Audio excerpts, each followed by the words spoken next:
told you that a precision-engineered iron bolt was found embedded deep inside a solid piece of rock that's over 300 million years old? Think about that for a second. I mean, 300 million years. That is a time frame so vast. It's almost impossible to comprehend, right? It is an era long before the first dinosaur ever shook the earth. And hundreds of millions of years before the first human ancestor even considered picking up a stone tool. Yet, there it is. A threaded iron bolt encased in a layer of rock that should have taken eons to form around it. Now look, this isn't a scene from some science fiction movie.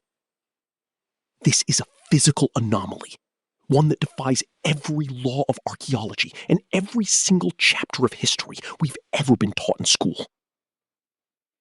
I've spent a long time looking into these out-of-place artifacts.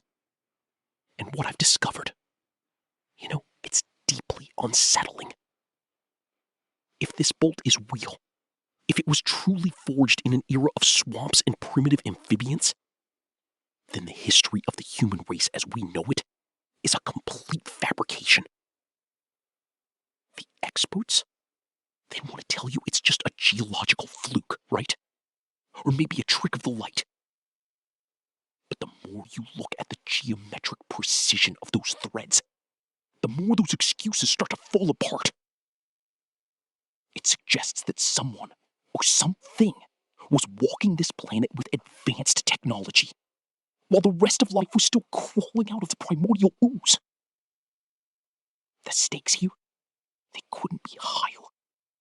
I mean, we are talking about a total rewrite of our very identity as a species. And trust me, this is only the tip of the iceberg. This bolt is just one thread in a much larger, much darker tapestry. Later in this investigation, I'm going to show you the smoking gun of ancient high-tech, a complex, geared machine found at the bottom of the sea that shouldn't have existed for another 1,000 years. But to understand how that's even possible, we have to go back to the beginning. We have to look at the objects that simply should not exist. Stay with me, because I'm about to show you just how deep this rabbit hole really goes. I was taught, just like you were, that history is a ladder. We start at the bottom, shivering in caves, and we climb, row by row, toward the stars.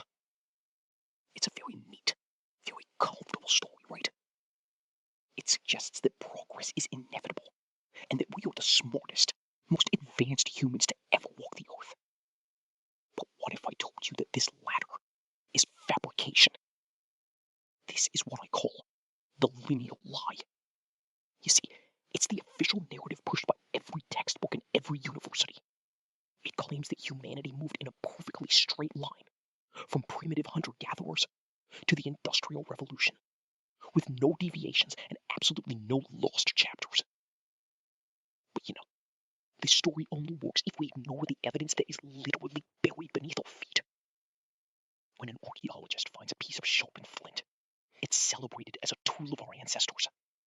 But when someone finds a precision-machined metal gear encased in 300-million-year-old coal, or a spark plug trapped inside a 500,000-year-old geode, the conversation changes. Suddenly, the scientific method, it turns into a defensive shield. They call these objects out-of-place artifacts, or OOPArts.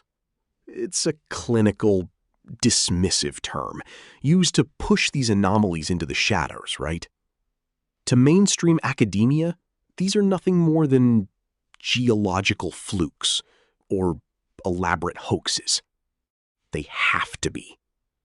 Because if they admit that even one of these objects is genuine, their entire timeline collapses. I have to ask, is this genuine scientific skepticism? Or is it a desperate attempt to protect a crumbling status quo?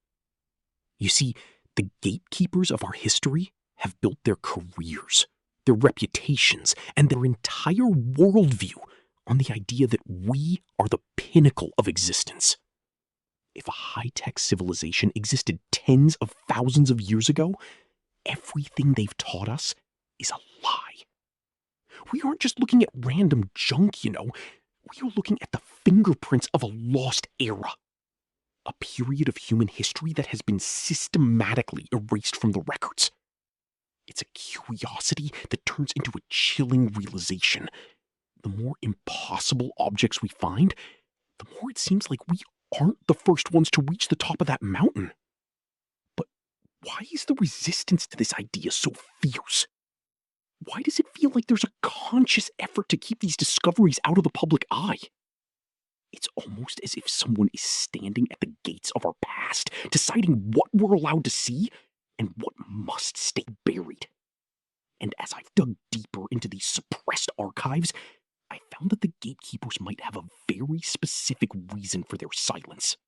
Because the next artifact I'm going to show you, it doesn't just suggest a lost civilization, it proves that they had technology we're only just beginning to understand. I want you to picture a summer day in 1936, right in the heart of a small town called London, Texas. A family is out walking along Red Creek when they spot a strange piece of loose rock, with just a bit of wood protruding from its core. When they finally crack that limestone open, they don't find a fossil, or even a common stone.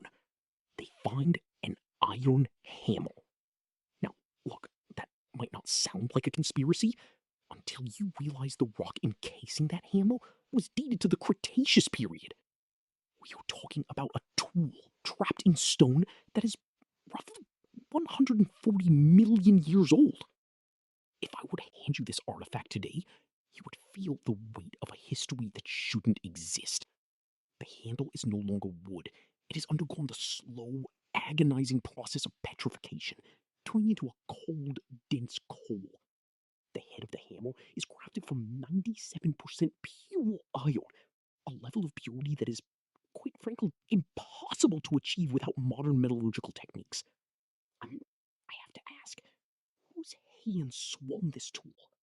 If humans didn't evolve for millions of years after this rock formed, then who exactly was building things in the shadow of the dinosaurs? The gatekeepers of history? Well, they call it an out-of-place artifact, a freak occurrence of nature. But the deeper I look, the more I see a pattern of forgotten circuits, hidden in the dirt of our ancestors.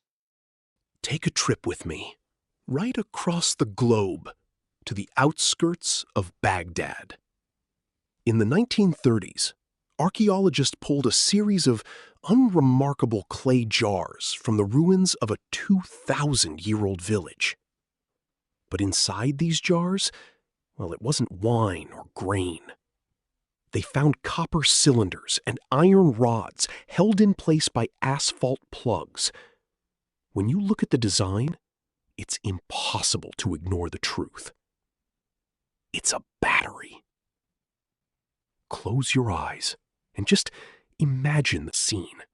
2 millennia ago. The air in a dimly lit workshop would have been thick with that sharp, acrid smell of ancient vinegar or fermented grape juice, acting as an electrolyte. I can almost see the faint glow of gold being electroplated onto silver jewelry, a process we were told was a modern breakthrough. Our ancestors weren't just surviving in the dark, they were mastering the flow of electrons long before Benjamin Franklin ever flew a kite in a storm. These aren't just curiosities. They are echoes of a technological sophistication that was scrubbed from the record. I've spent years wondering why these discoveries are relegated to the fringe, while the textbooks remain unchanged. Is it because admitting the truth would force us to admit that we aren't the first advanced civilization to walk this earth? But as incredible as a prehistoric hammer or an ancient battery might be, they are relatively simple compared to what was found at the bottom of the Mediterranean. I'm talking about a device so intricate, so packed with interlocking gears and mathematical precision that when it was first discovered, the scientific community, they dismissed it as a modern prank. They couldn't believe it was real because it shouldn't have been possible for another 1,000 years. I want you to look closer. I mean, really closer at the Antikythera mechanism. When I say it has the precision of a Swiss watch, well, I'm not being metaphorical. This device, pulled from a Roman era shipwreck, featured over 30 bronze gears with teeth less than 2 millimeters long. It wasn't just a calendar, you see. It was a physical computer, capable of predicting eclipses and tracking the irregular orbit of the moon with a mathematical accuracy that wouldn't be seen again for another 1,500 years. I have to ask, how does a civilization that supposedly hadn't mastered the pendulum clock actually build an analog computer? The deeper I dig into the forensic timeline of these finds, the more the official story begins to crumble. Take, for instance, the Koso artifact. In 1961, while 3 rock hunters were scouting the mountains of California for geodes, they found something that should have rewritten every history book on the planet. Inside what appeared to be a 500,000-year-old geode, they discovered a core of white porcelain, surrounded by a hexagonal casing, with a 2 millimeter copper wire at its heart. To any mechanic, right, the object was unmistakable. It was a spark plug. Now I've looked at the skeptics' reports. They claim it was a 1920s champion spark plug that somehow became encased in a fast-forming concretion. But that's where the investigation takes a dark tone. When researchers tried to verify the age of the encasing material or perform a more detailed analysis, the artifact vanished. This is a recurring theme in my research. I call it the silent archive of suppression. I've noticed a chilling pattern in how these objects are handled, you know? When an artifact like the Koso object or the mysterious metal spheres of South Africa threatens the established timeline, it follows a 3-step erasure process. First, the discovery is dismissed as a hoax or a misidentification without a formal peer review. Intense. Second, the academic community is discouraged from studying it, under the threat of losing their funding or their reputation. Whispering. And finally, the artifact itself is misplaced. It happens more often than you think, actually. There are hundreds of accounts of giant skeletal remains and impossible out-of-place tools being sent to major museums and university labs, only to disappear into the basement and never be seen again.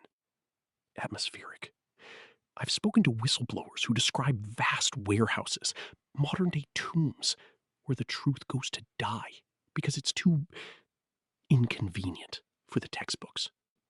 Deeply intrigued. The question I keep coming back to is, why? What are they so afraid we'll find? Logic-driven.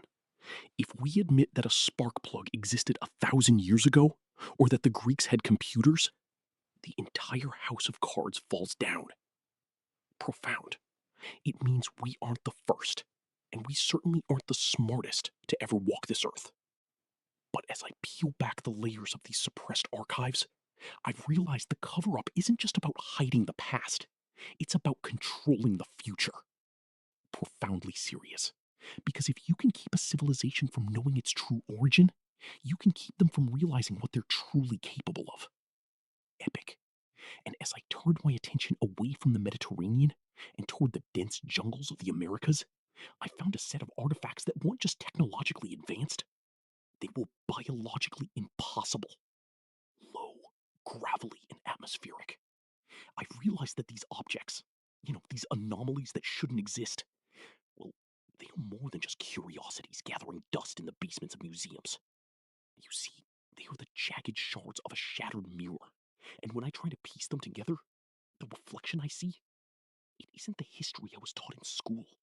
Every metallic sphere from a billion-year-old rock, every perfectly carved crystal skull, and every map that shows the world as it looked before the ice caps melted, it's all a smoking gun, right? We aren't looking at a few lucky accidents or primitive humans having a good day. No, we are looking at the fingerprints of a forgotten global civilization. Whispering with wonder. A world that was perhaps more connected, more advanced, and far more mysterious than the one we live in today. But why is this being kept from you? I mean, why do the gatekeepers of history dismiss these finds as hoaxes or mere ritual objects the very moment they challenge the status quo? I believe it's because the truth is dangerous. If the timeline of human progress is a lie, then the very foundations of our modern world are built on sand. If we admit that a great civilization once reached the heights of technology, only to vanish into the shadows, we have to admit that the same thing has happened to us. The cover-up isn't just about protecting reputations in academia, see, it's about control. Because as long as you believe that history is just a straight line of slow, primitive progress, you won't realize what you're truly capable of. You won't look for the power that was lost. The real question isn't just who built these artifacts, it's who are we, and what else have they hidden from us? Now, I've shared the evidence I've found, but the investigation, it doesn't end here. It begins with you. I want you to look at the world around you and question everything. Don't take the official word as gospel, because the truth is rarely where the experts tell you to look. It's buried in the places they tell you not to go. So, which of these artifacts do you think is the ultimate proof that our history is a lie? Tell me your theories in the comments. I actually read every single one of them. And if you're ready to keep digging into the shadows and uncovering the legends they want us to forget, hit that subscribe button and join me. Stay curious, stay skeptical, and never stop looking for the truth. Because the shadows are deeper than you think. And I'll be here to walk through them with you next time.